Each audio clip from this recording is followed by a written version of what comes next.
adab-adab yang terkait dengan masjid.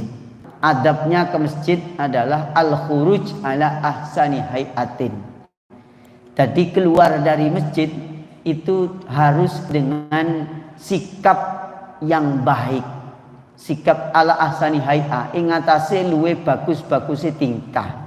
Ora terburu-buru, ora sampai lari-lari yang menunjukkan sikap kurang baik keluar dari masjid.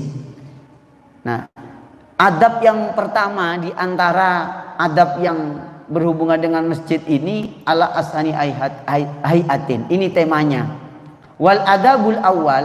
Nah, adab yang pertama yang berhubungan dengan keluar masuk masjid adalah hudurul masjid wa huwa al khuruj ala ahsani hayatin.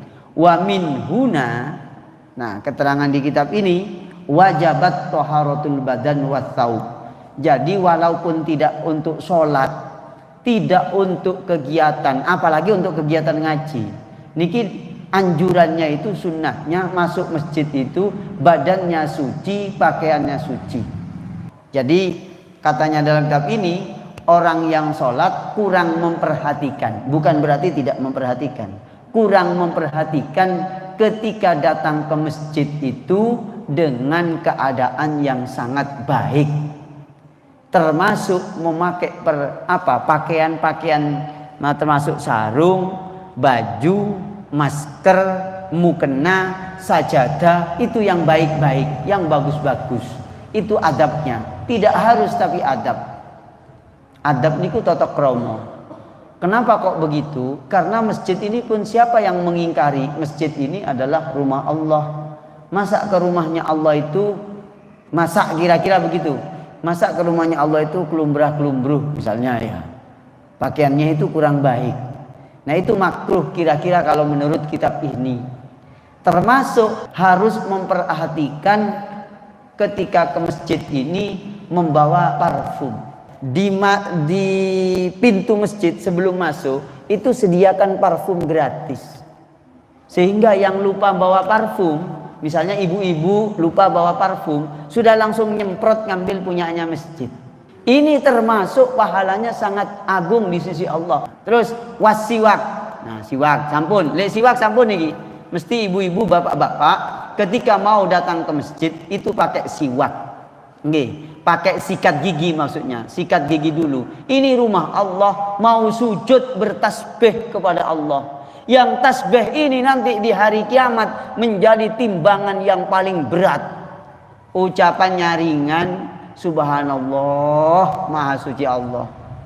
Loh, maha suci Allah, walhamdulillah, segala puji bagi Allah. Allahu akbar, Allah maha besar. Itu penghayatannya sangat dalam makna itu. Loh, ketika memuji Allah dengan aroma yang bagus, maka berlipat-lipat pahalanya di sisi Allah. Jadi ini bagian daripada al-adab yang terkait dengan masjid. Wazina al-zahira yuradu biha jamalus siyab. Pakaian yang terbaik. Nggih, nyun sewu, kalau kita belum berpakaian yang terbaik untuk masjid, ini maaf, mungkin besok-besok sesekali lah, seminggu 3 kali lah pakaiannya yang bagus-bagus. Ojo sampai kalah nang pakaian ambek kate nang mantenan. Iya. Jadi kalau kita ini mau ngomong dengan Allah, mau bicara dengan Allah, mau baca Quran, mau dzikir, ini kan ngomong dengan Allah, bermunajat kepada Allah. Lah kok pakaiannya nggak bagus? Ya. Kemudian yang berikutnya, wa ahlul ilmi yastahibbuna lirrajul ayyatajammala fi sholatihi mastata'a min siyabihi wa tibihi wa siwakihi. Semua para ulama itu mensunnahkan berdasarkan ayat Al-Quran ini, kalau mau sholat apalagi ke masjid itu pakai pakaian yang terbaik, parfum yang terbaik, siwak yang terbaik. Katanya Ibnu Abdul Bar, orang yang datang ke masjid dalam sikap yang kurang baik, aroma yang tidak nyaman, wasiyabil mihnati, pakaian-pakaian yang dipakai tiap pakai pakaian yang dipakai kerja lah ya. Terus waridail amal bil wamala bisin naum, baju tidur kalau di dalam masjid. Orang yang sedemikian ini berarti tidak memperhatikan tata krama yang harus dipegang teguh ketika berada di rumahnya Allah. Nah, ini bertentangan dengan apa yang disampaikan dalam firman Allah surat Al-A'raf ayat 31, wahai anak manusia, ambillah perhiasan-perhiasanmu ketika kalian itu datang ke masjid. Bukan berarti bawa emas-emasan, Bu. Ya, bukan, tapi pakaian-pakaian yang bagus maksudnya ketika datang ke masjid. Kemudian yang berikutnya disingkat-singkat, tibur roiha sudah, kemudian pakai siwak sudah, at-tabkir. Lah niki at-tabkir. Tabkir niku napa? Tabkir niku isu-isuan. Maksudnya bagaimana? Disik-disikan teko nang masjid. Termasuk niki wantidhari iqamatis shalat, menunggu waktu iqamatis shalat. Kalau nunggu itu wal istighal bidzikri wan nawafil. Jadi nunggu di masjid, dobelnya pahala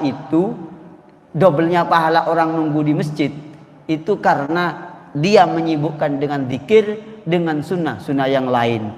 Entah baca Quran, entah sholat atau bersolawat, beristighfar. Allah Subhanahu wa taala berfirman, Ali Imran 133. Jadi bergegas untuk hal-hal yang positif ini diperintahkan oleh Allah, apalagi ke masjid. Jadi jangan ngepaslah iqamah sudah selesai baru gerudak-geruduk nang masjid gitu ya. Mulai mang si WA-an, si TikTokan, si YouTubean. Nah, ini namanya tidak perhatian ke rumahnya Allah Subhanahu wa taala. Jangan nunggu datang ke masjid itu ngenteni digawa ambek uang alias disolati nang masjid. Wal musabaqah alal aqdam hissan taqtadi al jarya wasur'ah. Jadi musabaqah itu maksudnya mempersiapkan lebih awal. Kira-kira 30 menit sebelum maghrib kita sudah siap. Nah, ini bagian daripada adabnya orang yang berangkat ke masjid. Tidak lari-lari. Lari-lari ke masjid itu bisa berhukum makruh. Lari-lari. Kenapa? Nanti ngos-ngosan. Orang takbir tenang-tenang, Allahu Akbar. Karena kita lari-lari, mari mangan bakso maneh, kepedesan ambek ngos. Allah. Ini makruh. Nggih, makruh. Sing tenang. Nggih, sing tenang. Sing tenang, Mas. Wa qad kana salaf rahimahullahu taala yahtamun. Ulama salaf ini sangat memperhatikan banget urusan datang ke masjid itu. Sampai-sampai pengen selalu di masjid. Adi bin Hatim ini selalu merindukan sholat, pengen sholat terus. Adi bin Hatim semenjak masuk Islam, ketika azan itu sudah dalam keadaan wudhu. Sunnahnya bagaimana? Sebelum azan sudah wudhu. Nah, kita kadang iqamah iku sing ngentut. Wis iqamah sing ngentut, berarti dorong wudhu gitu loh. Jadi Sa'id bin Musayyab selama 30 tahun lek wis adzan berarti beliau sudah di masjid duluan. Jadi beliau tidak pernah datang ke masjid wis adzan.